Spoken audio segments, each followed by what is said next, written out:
Buenas tardes para todos los que vean este video, siguiendo la secuencia y ya entrando más en contexto de la declaración de renta. Nos vamos a empezar a hablar solamente y nos vamos a concentrar solamente en esta plantilla de datos básicos. Son como los datos iniciales que necesita que se alimenten para que esa información la tomen otras plantillas. Iniciamos por esta que está en blanco, porque vamos a alimentar solamente las casillas que están en blanco. Las casillas que están en otro color no se van a alimentar porque traen una información de otro lado. Entonces, fecha de presentación. La diligenciamos porque es importante esta fecha de presentación. Porque de ahí me parte el hecho de que si yo estoy presentando la declaración de renta de manera extemporánea, pongamos que vamos a presentarla el 12 de octubre del 2018. Si la vamos a presentar de manera extemporánea, entonces aquí hay un enlace, un link que se llama sanción de extemporaneidad. Con base en esto, en esa fecha, entonces me va a permitir liquidar la sanción de extemporaneidad. Esta fecha de vencimientos es automática y viene de aquí de vencimientos. Para eso está esta plantilla, para que me tome la información y me diga cuándo es la fecha de vencimiento de mi declaración. Año grabable, el año grabable es 2017, tenemos que digitarlo, el primer apellido, el segundo apellido, el primer nombre, los otros nombres. Esta información, ¿para qué es útil? Para el formulario, para que me aparezca aquí en el formulario. Okay. El número de cédula, ¿para qué es útil el número de cédula? Para varias cosas. Primero, para que me registre el número de cédula en estas casillas, que son los datos del declarante, y automáticamente me está calculando el dígito de verificación. Miremos si es verdad. Coloquemos mi número de cédula, yo sé que mi dígito de verificación es 1, y vamos al formulario y miremos si es verdad. Sí, es 1. Entonces sigamos. El código seccional es el que aparece, aquí estoy explicando en la casilla número 2, el formulario 001 del RUT, y también me está alimentando que el formulario, esta casilla del formulario. La actividad económica, lo que aparece en la casilla 46 del formulario número 001 del RUT, y es para que me alimente la actividad principal. No la he incluido todavía acá, pero es para que la alimente. Igual esta información ustedes tienen que volverla a digitar en el formulario 210, porque me imagino que la presentarán de manera litográfica. Los que tendrán que presentarla de manera virtual, como lo establece la resolución del año 2011, entonces pues ya es diferente, la pueden presentar dentro del formulario de la plataforma de la DIAN. Aquí ya cumplimos con esta etapa.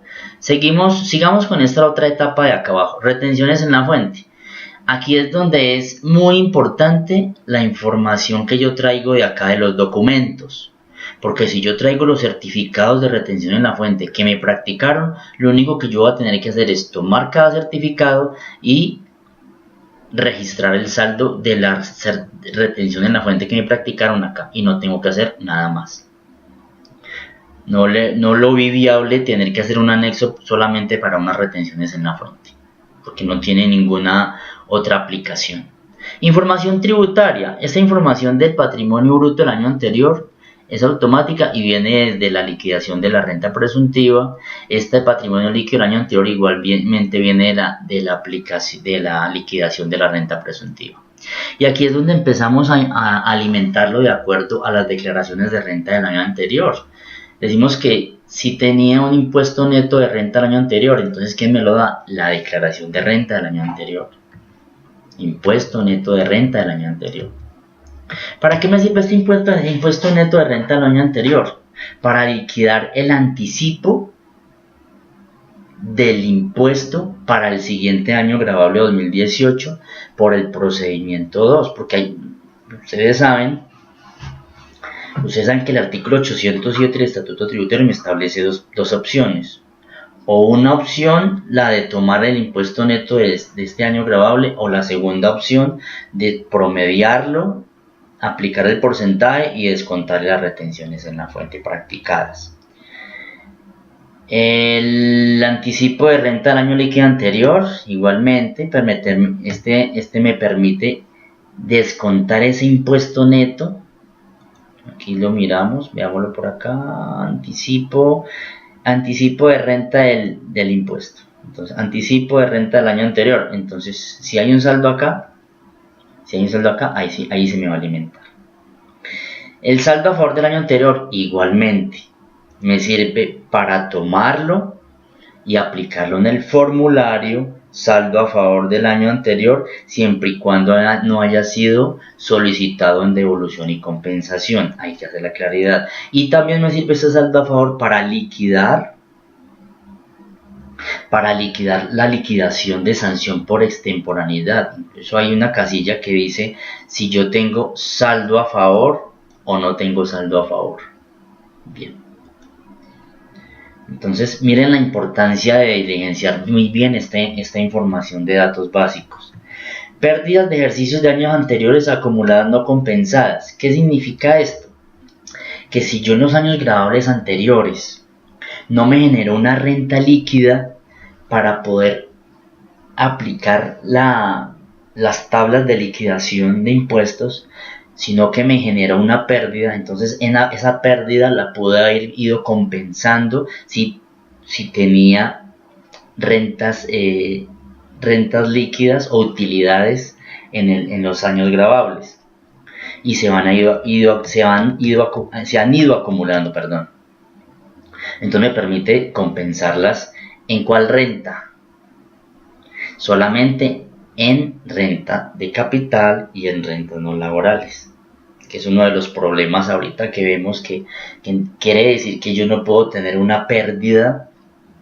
Yo no podría tener entonces una pérdida en rentas de trabajo o de pensiones, aunque en pensiones no van a haber, porque no hay forma de compensarla. Solamente la podría compensar con las rentas de capital y rentas no laborales. ¿Qué significa esto? Así a grosso modo una pequeña interpretación, que yo solamente puedo tener pérdidas en rentas de capital y en rentas no laborales. Eso dijo el legislador, que no solamente podemos tener pérdidas en rentas de capital y en rentas no laborales. Excesos de renta sobre renta presuntiva. Estos excesos sobre renta presuntiva, igual, si yo no liquidé el impuesto sobre renta líquida, sino sobre renta presuntiva, es decir, que fue mayor la renta presuntiva que la renta líquida en los años anteriores, entonces me generó un exceso de renta presuntiva. Yo puedo compensarlo. Tenemos otra información, que es el impuesto de renta pagado durante el año gravable. Si yo llegué a pagar un impuesto de renta por año gravable, esto me sirve de pronto como para la comparación patrimonial.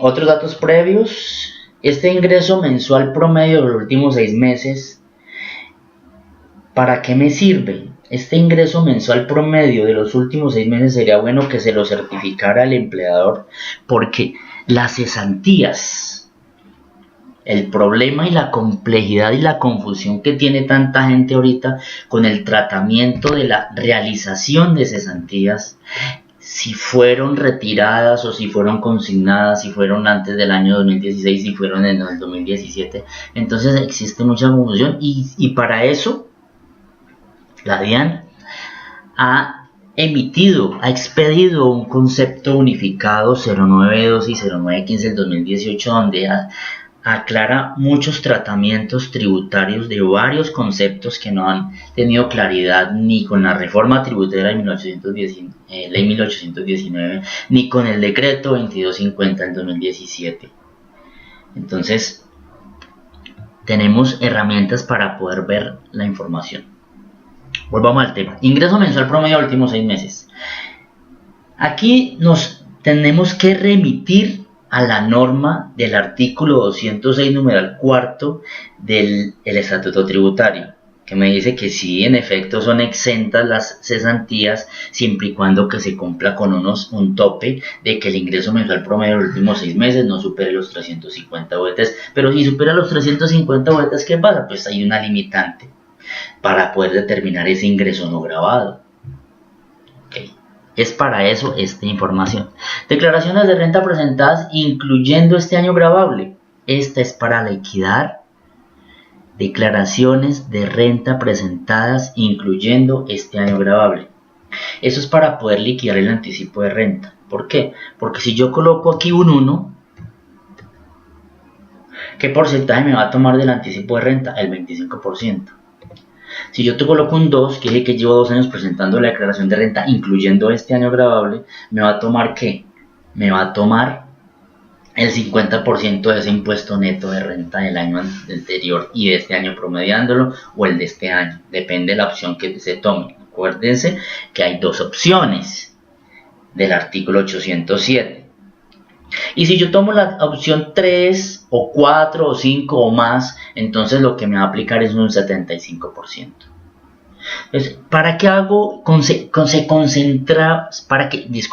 ¿Para qué se concentró toda la información en esta hoja y no en hoja por hoja teniendo la información? Pues la idea, ¿cuál es? La idea es evitar que tengan que ingresar a tantas láminas, a varias, digamos, plantillas, sino las demás se vuelvan completamente automáticas. Por ejemplo, usted no tiene que ingresar a estas tablas de liquidación para hacer nada, porque están totalmente automáticas, ¿ya? Esta sanción de extemporaneidad es totalmente automática, usted no tiene que hacer absolutamente nada.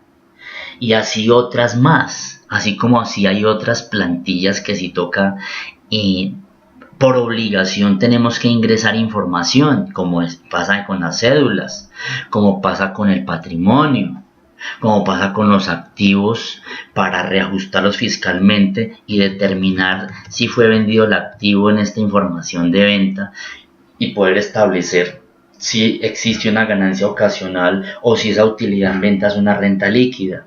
Entonces, pero pues tal vez me estoy saliendo del tema y pido disculpas en ese sentido, porque el deber ser es acá, vamos acá, sino que de pronto son consideraciones especiales que sí es bueno tener en cuenta. Ok, continuemos, vamos acá.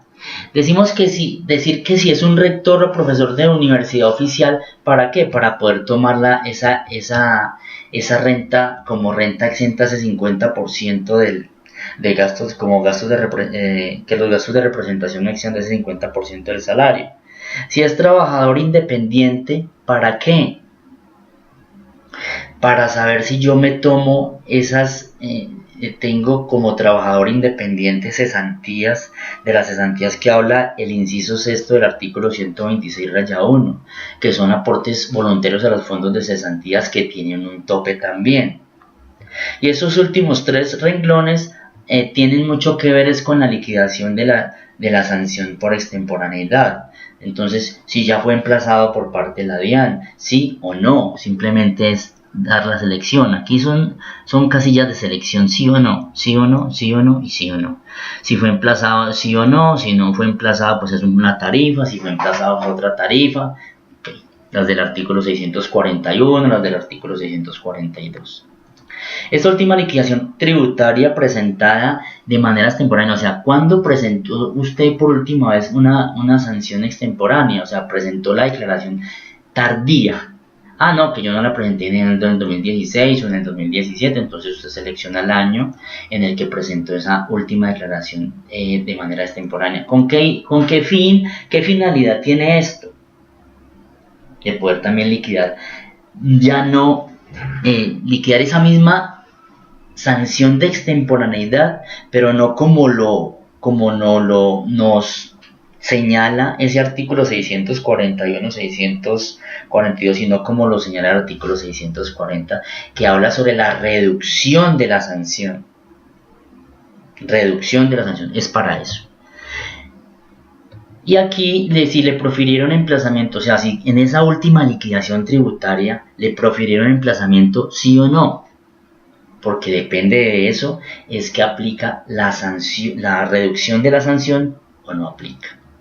Y hasta el momento esta es la información. Entonces, de acuerdo a la explicación que se ha dado, podemos identificar que realmente esta es una base muy importante para poder hacer la declaración de renta. Yo creo que me extendí un poco, pero era necesario. Ok, hasta un próximo video. Buen día.